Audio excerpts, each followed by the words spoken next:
Title suggestion: Why taking initiative is wrong, according to the I Ching. The most powerful military strategy in history says to never fight to win. In fact, it suggests that the moment you try to seize control of a new opportunity, you have already guaranteed your own defeat.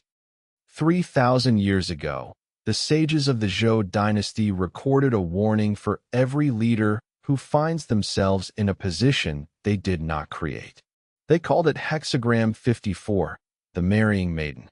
It is a text that contradicts every hustle culture seminar, every take charge management book, and every instinct you have when you enter a room full of competitors. While the world tells you to disrupt, the I Ching tells you to endure. While the world tells you to assert your dominance, the oracle tells you that your only path to power is through a calculated, graceful submission to the current reality. Most people believe that to lead, you must be the first to act.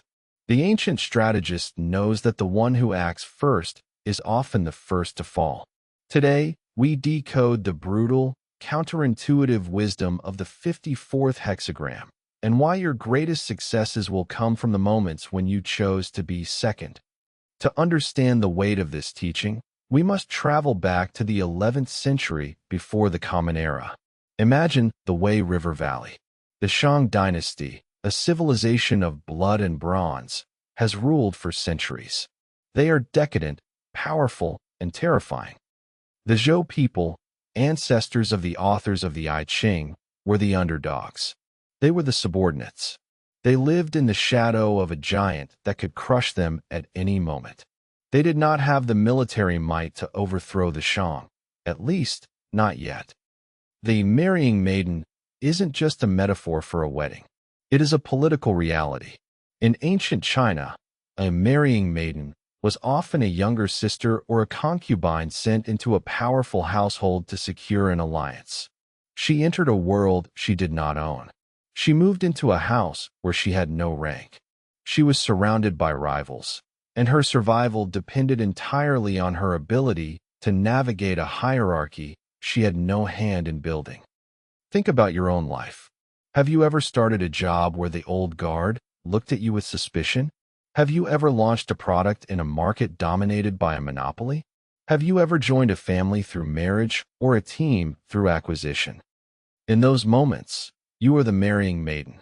You are the subordinate entering a pre-existing power structure. And this is where most people fail. They try to fix things immediately. They try to show how smart they are. They try to take initiative to prove their worth. The I Ching says, stop. Undertakings bring misfortune, nothing that would further. The weight of history tells us that when you enter a situation from a position of weakness, any aggressive move you make will be seen as a threat and neutralized before it can take root. The Zhou did not attack the Shang immediately. They waited. They served. They married into the enemy's house. They became indispensable from the bottom up. They played the long game, a game that lasted generations. Let us look at the core teaching of Hexagram 54. The structure itself tells the story, thunder above the lake. Thunder is the eldest son, the movement, the shock. The lake is the youngest daughter, the joy, the devotion. When the shock of change happens over the lake of your current situation, the water is stirred. But if the lake tries to fight the thunder, it only becomes chaotic. The wisdom lies in how the lake reflects the thunder without losing its depths. The judgment of the oracle is blunt, the marrying maiden. Undertakings bring misfortune, nothing that would further. The marrying maiden. Undertakings bring misfortune, nothing that would further. This is the law of subordinate entry. It means that if you are in a situation where you do not hold the primary initiative, doing is your enemy. Most modern leaders are addicted to doing. They feel that if they aren't launching, pivoting, or shouting, they are failing. Consider the story of Steve Jobs returning to Apple in 1997. He didn't come back and immediately fire everyone or launch the iPhone. He was, in many ways, the marrying maiden returning to a house that had almost burned down in his absence. He spent months observing. He cut the product line. He simplified. He waited for the timing to be right before he made his move. He didn't undertake until the house was ready for him to lead it. The actionable principle is this. When you are the new element in an old system, your first duty is not to change the system, but to understand the forces that keep it standing. The first line of the hexagram offers us a peculiar image. The marrying maiden as a concubine. A lame man who is able to tread. Undertakings bring good fortune. A lame man who is able to tread. Think about that. It describes someone with a permanent disadvantage. Someone who cannot run. Someone who must be careful with every single step. Yet, the oracle says this brings good fortune. Why? Because the lame man is forced to be strategic. He cannot rely on speed or brute force. He must look at the ground. He must plan his path. He must find the most efficient route because he cannot afford to waste a single movement. Did you know that in the game of Go, the most powerful move is often a tanuki, the act of ignoring your opponent's last move to play somewhere else? It is the strategy of the lame man. You acknowledge you cannot win the current skirmish, so you build strength where the opponent isn't looking. In the modern world, this is the grace of the second choice. Look at Microsoft under Satya Nadella. For years, Microsoft tried to win the mobile phone war. They spent billions. They fought aggressively. They were the first who failed. When Nadella took over, he accepted the lame position. He acknowledged that Microsoft had lost the mobile war. Instead of fighting harder to win a dead battle, he pivoted to the cloud. He accepted the subordinate role in mobile, putting Microsoft apps on iPhones to build a massive empire in the backend. He trod carefully, and he found good fortune. The actionable principle. Your limitations are your greatest strategic assets because they prevent you from making the reckless moves that destroy your competitors. The third line warns us of a different path. The marrying maiden as a slave. She marries as a concubine. This is the trap of the self-made. It describes someone who is so desperate for status, so eager to be part of the club, that they sacrifice their dignity to get in. They accept a slave position just to be in the room. We see this every day in the startup world. Founders who give away 90% of their company to venture capitalists just to say they have funding. They think they are becoming leaders, but they are becoming slaves to a board of directors. They have married into the house, but they have no voice. The I Ching is warning us against this shortcut to power. If you force your way into a situation before you have the internal strength to hold your ground, you will be used and then discarded. In 2008, during the financial crisis, many banks were forced into marriages they didn't want.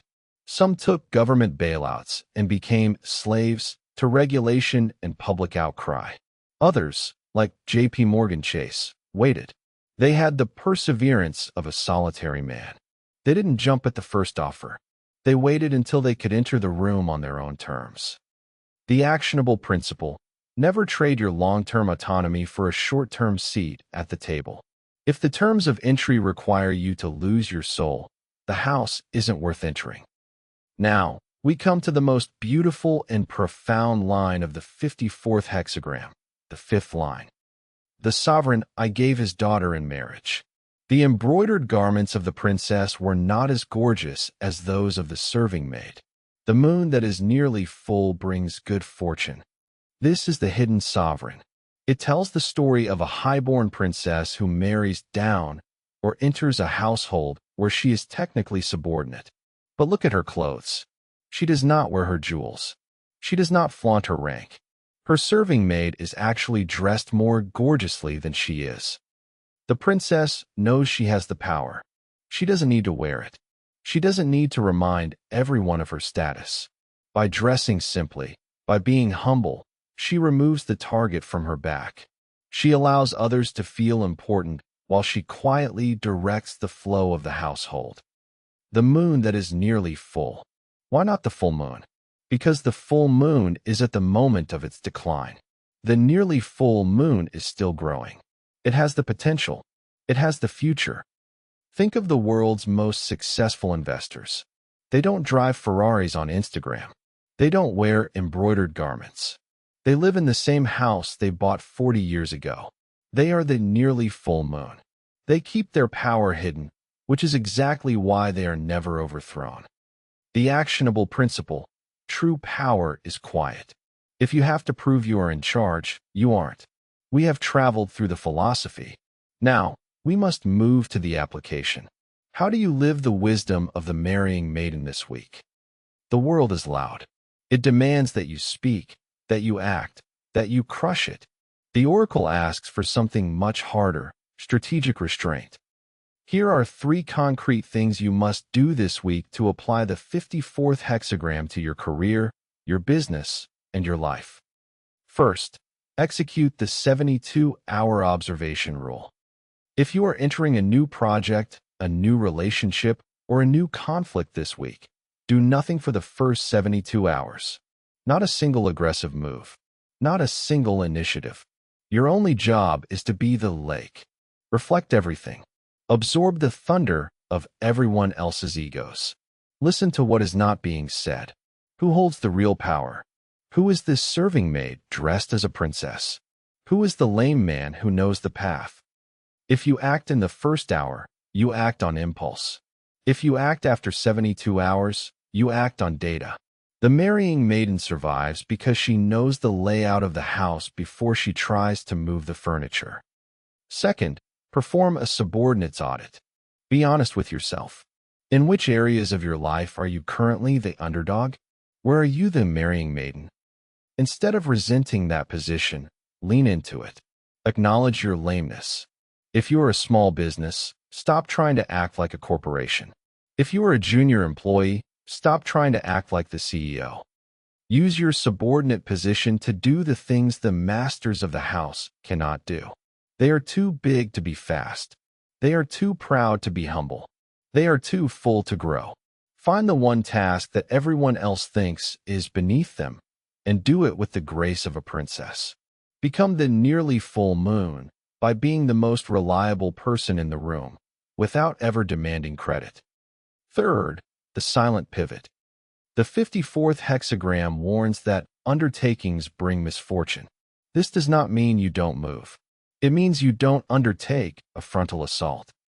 If you have a goal this week that feels blocked, stop pushing against the door.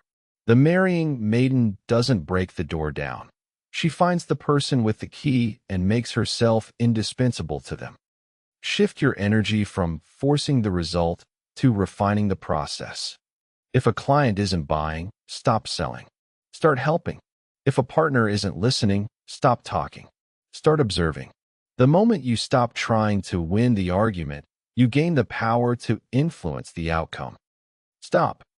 Look at your hands. Are they clenched into fists, ready to fight for control? Or are they open, ready to receive the reality of the situation? The I Ching tells us that the fist can hit, but the open hand can hold. Which one do you think is more powerful in the long run? We began with a shocking truth, that to win, you must often refuse to fight. The Zhou people understood this. They spent decades as the marrying maiden to the Shang. They accepted the subordinate role. They married their daughters to the enemy. They dressed simply while the Shang wore gold. And because they were the nearly full moon, they eventually became the sun. When the Shang finally collapsed under the weight of their own arrogance, the Zhou were there, not as conquerors who had destroyed everything, but as the natural successors who had already built the foundation of the new world. You may feel today like you are in a house you do not own. You may feel like the lame man who cannot keep up with the runners. You may feel like the princess whose garments are plain. Do not despair. The oracle says that your misfortune only comes when you try to force the timing. If you can endure the joyous lake of your current position and wait for the thunder of the right moment, you will find that the house eventually becomes yours.